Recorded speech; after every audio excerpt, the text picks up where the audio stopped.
BJP ಸರ್ಕಾರ ರಾಜ್ಯಪಾಲ ದುರುಪಯೋಗಪಡಿಸಿಕೊಳ್ತಾ ಇದೆ. ಕಾಂಗ್ರೆಸ್ ಸರ್ಕಾರ ಎಲ್ಲೆಲ್ಲಿದೆ ಅಲ್ಲೆಲ್ಲವೂ ಕೂಡ ಇದೇ ರೀತಿಯಾದಂತಹ ದಾರಿಯಲ್ಲಿ ಹಿಡಿದು ಅಧಿಕಾರಕ್ಕೆ ಬರೋದಕ್ಕೆ ಪ್ರಯತ್ನ ಮಾಡ್ತಾ ಇದೆ. ಇಂಥ ಬೆಳವಣಿಗೆಗಳು ಆಗಿರುವಂತದ್ದು ಹಲವಾರು ಉದಾಹರಣೆಗಳಿದಾವೆ. ಯಾವ್ಯಾವ ಸಿಎಂಗಳ ಇದು ವಿರುದ್ಧವಾಗಿ ಏನೇನು ಹಗರಣಗಳು ಆಚೆ ಬಂದಿದ್ದಾವೆ, ಅದು ಸಮಯಕ್ಕೆ ಏನೇನು ಆಗಿದೆ, ಅದು ಎಲ್ಲ ಉದಾಹರಣೆಗಳು ಆಚೆ ಆಗಿದೆ, ಜನರು ಚರ್ಚೆ ಮಾಡಿದ್ದಾರೆ.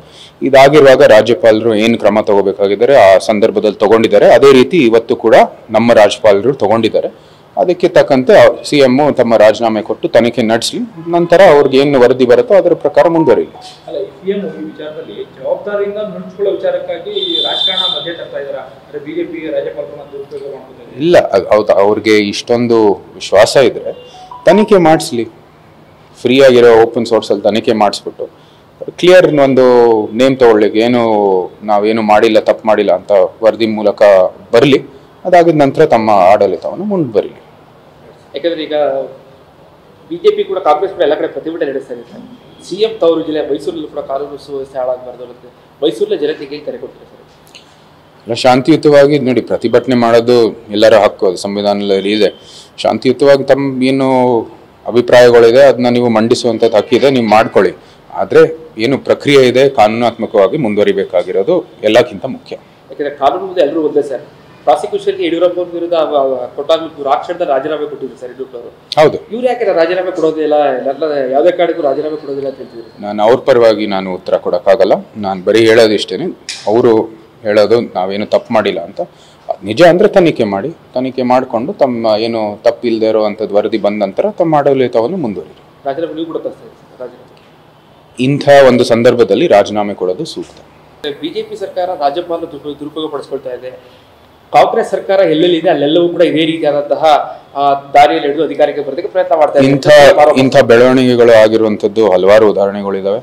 ಯಾವ್ಯಾವ ಸಿಎಂಗಳ ಇದು ವಿರುದ್ಧವಾಗಿ ಏನೇನು ಹಗರಣಗಳು ಆಚೆ ಬಂದಿದ್ದಾವೆ, ಅದು ಸಮಯಕ್ಕೆ ಏನೇನು ಆಗಿದೆ, ಅದು ಎಲ್ಲ ಉದಾಹರಣೆಗಳು ಆಚೆ ಆಗಿದೆ, ಜನರು ಚರ್ಚೆ ಮಾಡಿದ್ದಾರೆ. ಇದಾಗಿರುವಾಗ ರಾಜ್ಯಪಾಲರು ಏನು ಕ್ರಮ ತಗೋಬೇಕಾಗಿದ್ದಾರೆ ಆ ಸಂದರ್ಭದಲ್ಲಿ ತಗೊಂಡಿದ್ದಾರೆ. ಅದೇ ರೀತಿ ಇವತ್ತು ಕೂಡ ನಮ್ಮ ರಾಜ್ಯಪಾಲರು ತಗೊಂಡಿದ್ದಾರೆ. ಅದಕ್ಕೆ ತಕ್ಕಂತೆ ಸಿಎಂ ತಮ್ಮ ರಾಜೀನಾಮೆ ಕೊಟ್ಟು ತನಿಖೆ ನಡೆಸಲಿ, ನಂತರ ಅವ್ರಿಗೆ ಏನು ವರದಿ ಬರುತ್ತೋ ಅದರ ಪ್ರಕಾರ ಮುಂದುವರಿಲಿ. ಸಿಎಂ ಈ ವಿಚಾರದಲ್ಲಿ ಜವಾಬ್ದಾರಿಯಿಂದ ನುಡಿಸ್ಕೊಳ್ಳೋ ವಿಚಾರಕ್ಕಾಗಿ ರಾಜಕಾರಣ ಮಧ್ಯೆ ತರ್ತಾ ಇದ್ದಾರೆ. ಅಂದ್ರೆ ಬಿಜೆಪಿ ರಾಜ್ಯಪಾಲರನ್ನ ದುರುಪಯೋಗ ಮಾಡ್ತಾರೆ. ಇಲ್ಲ, ಅವ್ರಿಗೆ ಇಷ್ಟೊಂದು ವಿಶ್ವಾಸ ಇದ್ರೆ ತನಿಖೆ ಮಾಡಿಸ್ಲಿ. ಫ್ರೀ ಆಗಿರೋ ಓಪನ್ ಸೋರ್ಸ್ ಅಲ್ಲಿ ತನಿಖೆ ಮಾಡಿಸ್ಬಿಟ್ಟು ಕ್ಲಿಯರ್ ಒಂದು ನೇಮ್ ತಗೊಳ್ಳಿಕ್ಕೆ ನಾವೇನು ಮಾಡಿಲ್ಲ, ತಪ್ಪು ಮಾಡಿಲ್ಲ ಅಂತ ವರದಿ ಮೂಲಕ ಬರಲಿ. ಅದಾಗಿದ ನಂತರ ತಮ್ಮ ಆಡಳಿತವನ್ನು ಮುಂದುವರಿಲಿ. ಯಾಕಂದ್ರೆ ಈಗ ಬಿಜೆಪಿ ಕೂಡ ಕಾಂಗ್ರೆಸ್ ಎಲ್ಲ ಕಡೆ ಪ್ರತಿಭಟನೆ ನಡೆಸ್ತಾ ಇದೆ ಸರ್. ಸಿಎಂ ತವರು ಜಿಲ್ಲೆ ಮೈಸೂರಲ್ಲಿ ಕೂಡ ಕಾನೂನು ಸುವ್ಯವಸ್ಥೆ ಹಾಳಾಗಬಾರ್ದು, ಮೈಸೂರಲ್ಲೇ ಜನತೆಗೆ ಕರೆ ಕೊಡ್ತಾರೆ ಸರ್. ಇಲ್ಲ, ಶಾಂತಿಯುತವಾಗಿ ನೋಡಿ ಪ್ರತಿಭಟನೆ ಮಾಡೋದು ಎಲ್ಲರ ಹಕ್ಕು, ಅದು ಸಂವಿಧಾನದಲ್ಲಿ ಇದೆ. ಶಾಂತಿಯುತವಾಗಿ ತಮ್ಮ ಏನು ಅಭಿಪ್ರಾಯಗಳಿದೆ ಅದನ್ನ ನೀವು ಮಂಡಿಸುವಂಥದ್ದು ಹಕ್ಕಿದೆ, ನೀವು ಮಾಡ್ಕೊಳ್ಳಿ. ಆದರೆ ಏನು ಪ್ರಕ್ರಿಯೆ ಇದೆ ಕಾನೂನಾತ್ಮಕವಾಗಿ ಮುಂದುವರಿಬೇಕಾಗಿರೋದು ಎಲ್ಲಕ್ಕಿಂತ ಮುಖ್ಯ. ಯಾಕಂದ್ರೆ ಕಾನೂನು ಮುಂದೆ ಎಲ್ಲರೂ ಒಂದೇ ಸರ್.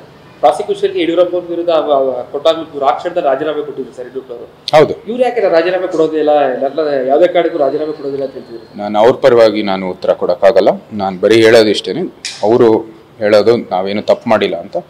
ನಿಜ ಅಂದರೆ ತನಿಖೆ ಮಾಡಿಕೊಂಡು ತಮ್ಮ ಏನು ತಪ್ಪಿಲ್ಲದೆ ಇರೋವಂಥದ್ದು ವರದಿ ಬಂದ ನಂತರ ತಮ್ಮ ಆಡಳಿತವನ್ನು ಮುಂದುವರಿರಿ. ರಾಜೀನಾಮೆ ನೀವು ಕೂಡ ಇಂಥ ಒಂದು ಸಂದರ್ಭದಲ್ಲಿ ರಾಜೀನಾಮೆ ಕೊಡೋದು ಸೂಕ್ತ.